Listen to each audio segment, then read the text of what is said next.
Hey, everyone. Now, coming at the end of 5 days of the daycare flu. My little grandson decided he wanted to give us a gift that did not stop giving. So my voice is going to sound like either I'm the sexiest guy in the room or it's going to be something else. Okay, I want you to turn to the person next to you and I want you to say, my clients are not normal. Go on. Yeah.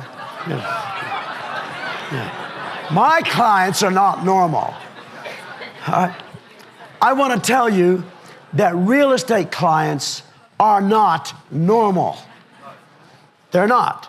So we're going to talk about the inner workings of a master negotiator. Before I tell you why they're not normal, 1994 was the first time that I realized that I was doing what I'm going to teach you today. And I'm going to fly really fast, all right? But I'm going to be here all day long.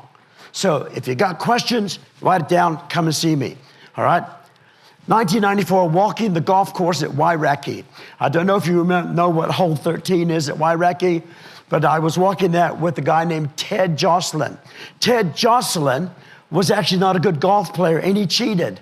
He was the CEO of Westpac Financial Services. He had launched the unit or the business unit that started selling insurance products in a bank. And my job was to teach the consultants how to negotiate with bank managers about selling insurance. Now, bank managers said, I don't want to do that. I did not get into the industry to sell insurance. I'm a banker. All right, but we were on this hole 13. And I kept seeing in the bunker, I couldn't see Ted, but I could see sand flying over. And then all of a sudden, I didn't hear the I saw the ball fly out. And I said, yeah, okay. He walked up to me. He said, I got a problem. I've been working with him for 2 years. I've been working with him on training and relationship and coaching and selling. And he said, I got a problem. And if you can help me, this will be the biggest deal of your career. Now, I was young. I'm the son of a Pentecostal preacher, all right? I'm the son of all I ever did in my early years was travel around the world speaking at conferences and churches. I'd never run a business before. And when he said this will be the biggest deal that you are going to have in your career, he said, it's one moment, but it'll be the biggest deal. I said, okay. I began to ask a lot of questions. I began to try to understand, what is it he's really wanting? Where's the pain? Where's the gain? And that's when I began to understand the power of neuroscience. We didn't call it that then. I just called it your mindset, the way you look at things. So I'm going to cover that now. I've got a clicker up here somewhere. Which is my clicker? No? Is that it? We're taking a moment. Yes, that is it. Is that one? Just press that button. All right, good. All right. Here we go. Real estate agents face clients that have bigger numbers in their head. All right? They're going to make the biggest transaction of their life unless you're buying a multi-million-dollar company. So when you sit with them, when you engage with them, they're not normal. All right? They're going to protect themselves. They're going to do things like confirmation bias, which I'll talk about in just a moment, where they're going to compare you to other agents that they've talked to. And if they didn't like that other agent, you're going to be just like that other agent. If they wore red and they don't like red, they're going to see you wearing red. Ted Jocelyn come out of the imitation bunker that he was throwing on the sand, and he said, I've got this problem. If you can fix it. So I started asking these questions. He wasn't normal. He was a CEO of a bank insurance company. And that relationship went for 6 years. And I won it on a golf course, playing golf with a man who cheated. I can tell you what I'm going to talk about today works. Fast forward 20 years, and I did the exact same thing with a guy named John Urquhart, who's the founding, and he sold it, of New Zealand Home Loans. And we built a discovery sales system where we used mindset, neuroscience principles to go inside the homes of individuals and talk about the selling of their home or the refinancing of their home. And so I'm telling you the principles that we talk about today, they're gonna work. All right, now, trust is the secret weapon of your negotiation. Let me tell you this right now. If you're gonna take some notes down, do this one. Engagement is vital for negotiation. If there's no engagement, there will be no negotiation. What does engagement require? Engagement requires you to be known, liked, and trusted. Know, like, trust. Know, like, trust. If they don't know you, they're not going to like you. If they don't like you, they're not going to trust you. And if they don't trust you, they're not going to engage with you. And if they don't engage with you, they're not going to negotiate. They'll go through the motion, but they will not actually engage with you. So the question I've got for you is, how effective are you at building trust? Trust is a process. It's a process. You've got to find yourself starting at the beginning and following the process. I'm going to give it to you very quickly, all right? The first thing you got to understand is there's a thing called oxytocin. Oxytocin is like an invisible little instinctive thing running around inside the brain, all right? And if I see you and I like you, can I just borrow you for a second? Just come stand up here with me for a second, all right? So I'm a client. What's your name? Steve? Yeah. Good to meet you, man. Have you had any sales lately? No. Oh, well, you'll be all right. Okay. Practice what I put in. Go sit down. No, I'm just joking. I'm just joking. Okay. So Steve is working with me. He comes in, and I have this little thing inside my head going off, all right? Do I like this person? Now, I'm going to use a number of different factors. In retail, they call it the 4-second rule. The 4-second rule is I'm looking on the shelf. If I like the look of it, I'm in. I'm looking at this guy, and inside seconds, I'm going to determine whether I like him. Could be the way his eyes look. Back in the early days, if I had a beard, I wasn't trustworthy. So that's a lie. We all know that. And so, because we're both trustworthy. Sure. And if you have hair, well, God said, go down there and put hair on the ugly ones. It's okay, you'll make it. All right, so the point that I'm making is when you're engaging with someone, oxytocin kicks in whether you like it or not. It's there, it's invisible. Thanks, man, thanks. Yeah. Yes, see, that was easy, wasn't it? You'll get a free bottle of water. All right, so oxytocin kicks in, and it works in partnership with something called the amygdala. Now, that actually is a little emotional neuron that sits in there, all right? And it works with oxytocin.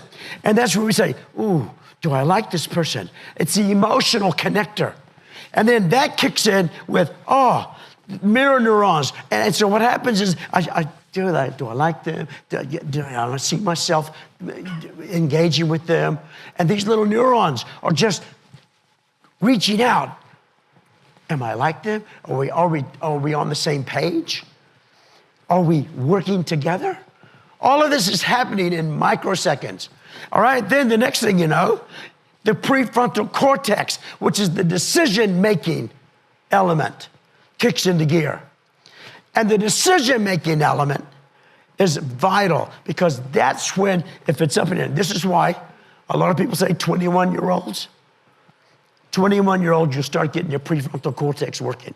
If you've got a teenager, hands up if you've got teenagers, they're mental. I know that you know that because, hello, my teenager's now 27, but she sometimes floats back into teenage life. All right? But because the prefrontal cortex has not matured. But the prefrontal cortex with the client is going to kick in and say, oxytocin, amygdala, motor neurons, what's happening? And that's going to make a decision. All of this happens within seconds. And so how you start, by the way, reward systems. Am I going to win out of this? Is this person going to work with this? Now, We bought a house, we settled just, I think it was 3 or 4 weeks ago. It was the move from hell because we went down from a big 5-bedroom house that we were renting into a 3-bedroom home. But my wife and my daughter bought their first house together, okay? My daughter was the one who was actually going to really be making the decision. She used me as her front runner. She said, Dad, I want you to talk to everybody. You do this. I said, but you have to like it. She said, well, I'll meet the ones that you think I'll like. That's a lot of pressure. So we talked to about 13, 15 different real estate agents. I'm sure some of you might be in the room today. I know for a fact that a couple of you are. So, because I've seen you.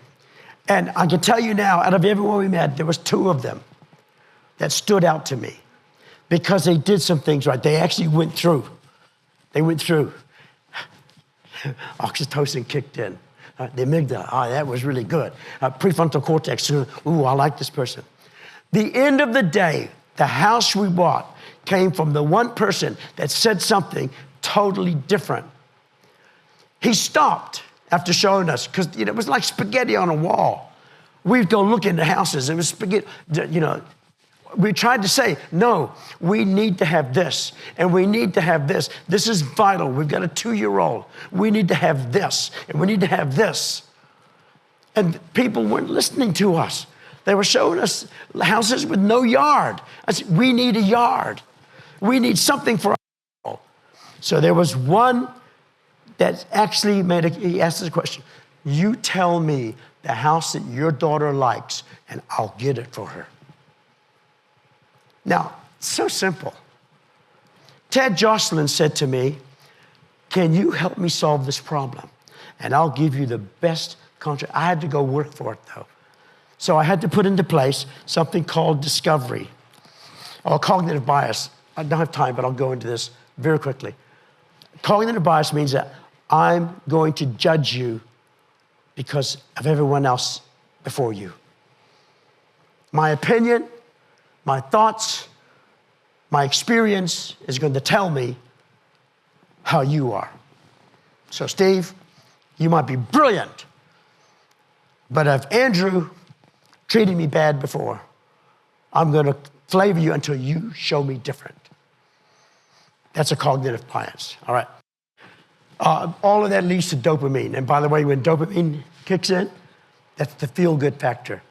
So whenever this particular agent said to me, you tell me what house does she want, I'll get it for her. I said, but you don't understand our problem. Here's our problem.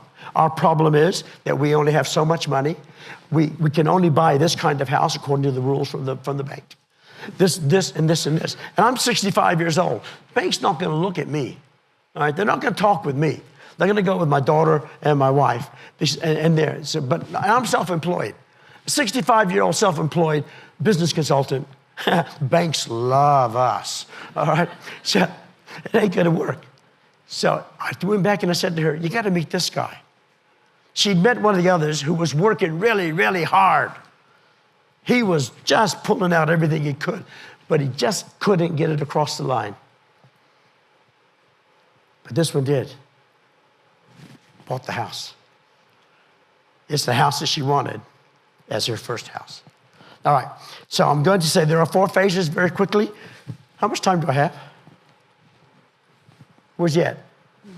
Signal, 5 minutes, 10 minutes? Okay, here we go. There are 4 phases in this conversation you have to do, all right?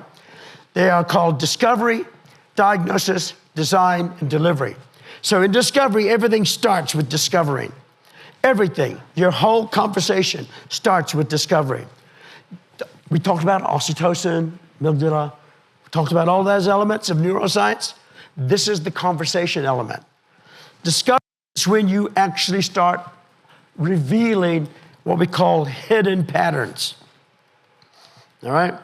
You have the right amount of the right kind of information to design, and then you deliver that information.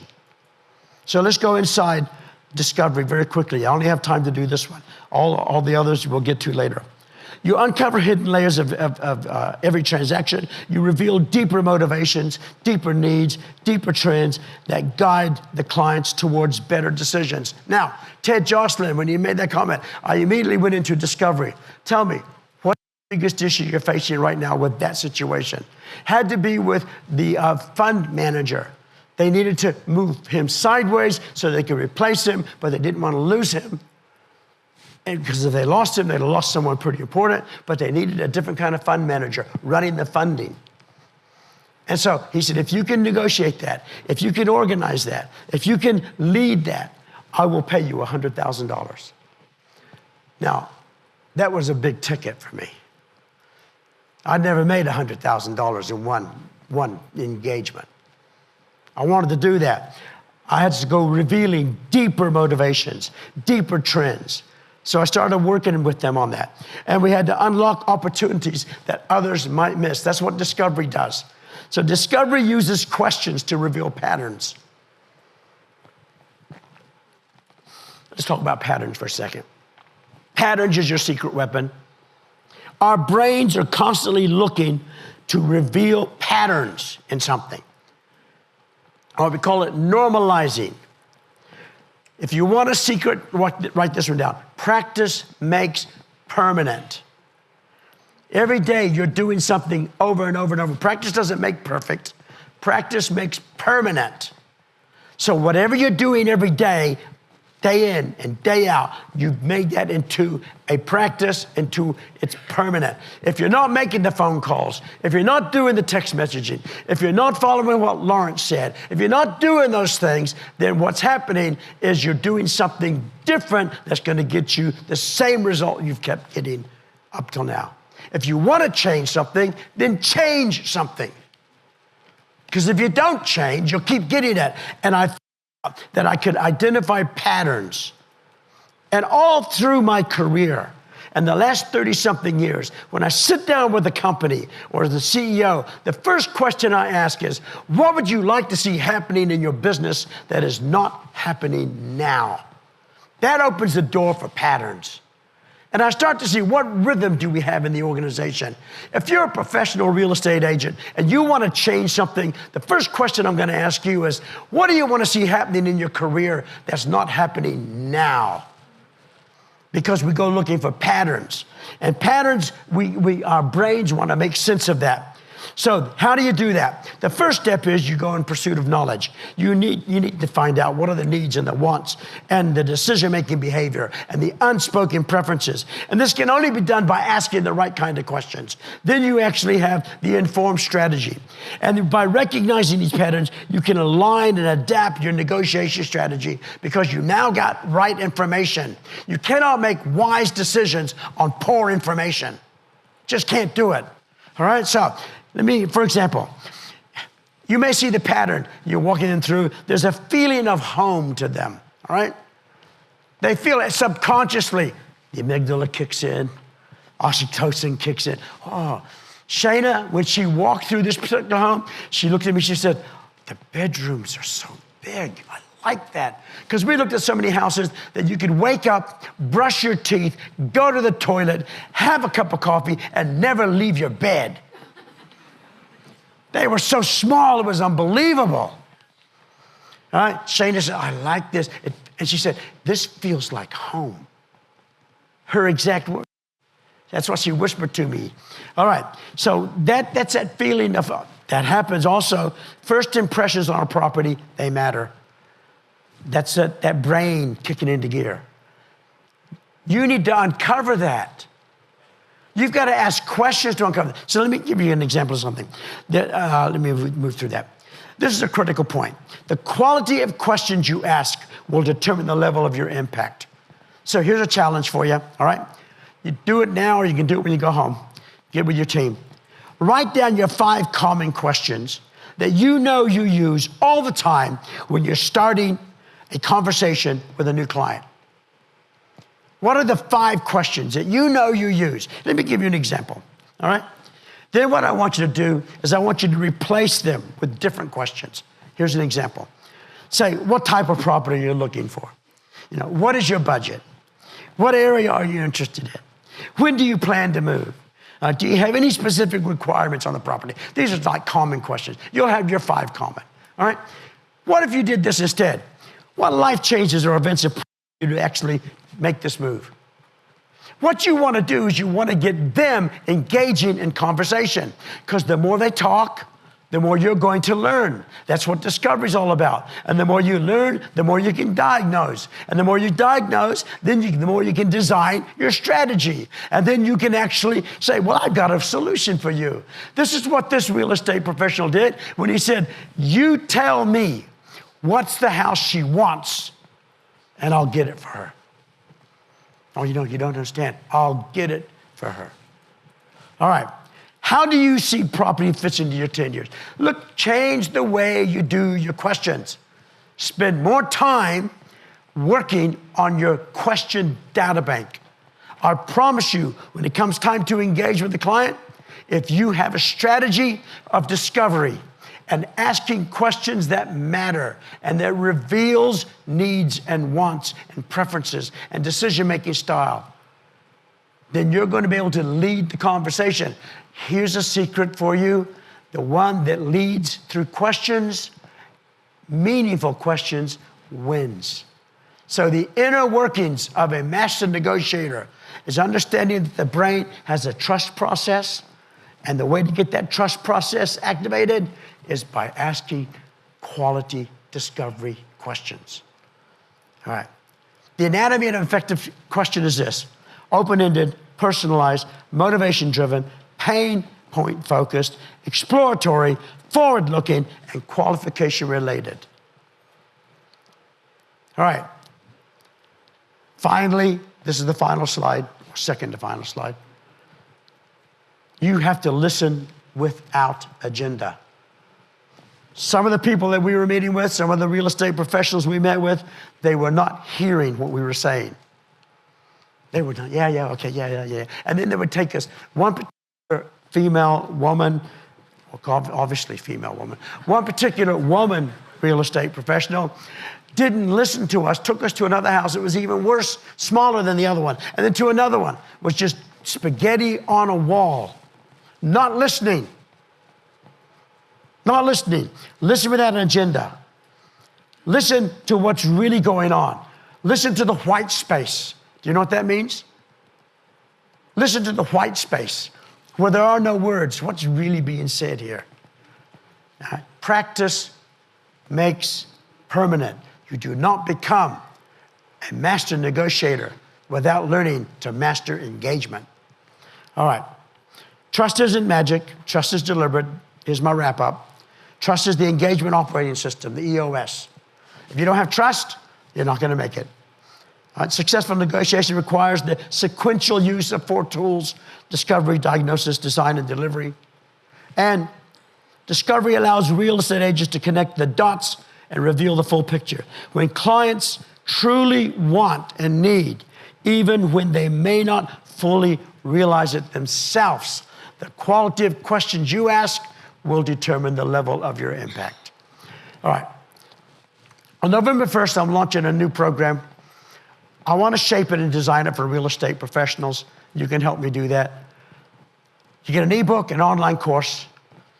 You can learn at your own pace, but you also get some one-on-one coaching with me throughout the process. The inside workings of an engagement master. If you go to eugenemoreau.com/engagement, you can actually sign up, you can register, and you can get 50% off what it's going to be. I promise you, it will be worth it. Thank you very much. I really appreciate you being part of this today. Thanks. Is that all right? We okay time-wise? That was about what you're hoping for? Well, I guess they don't want me to finish. Okay, so. I don't know where they've gone. I think we are finished. But while they're coming, I'll take a question or two if you've got it. How's that for taking advantage of the stage? Anyone got a question? No? Well, as my dad used to say, the altar call's over, you can go home. See you later.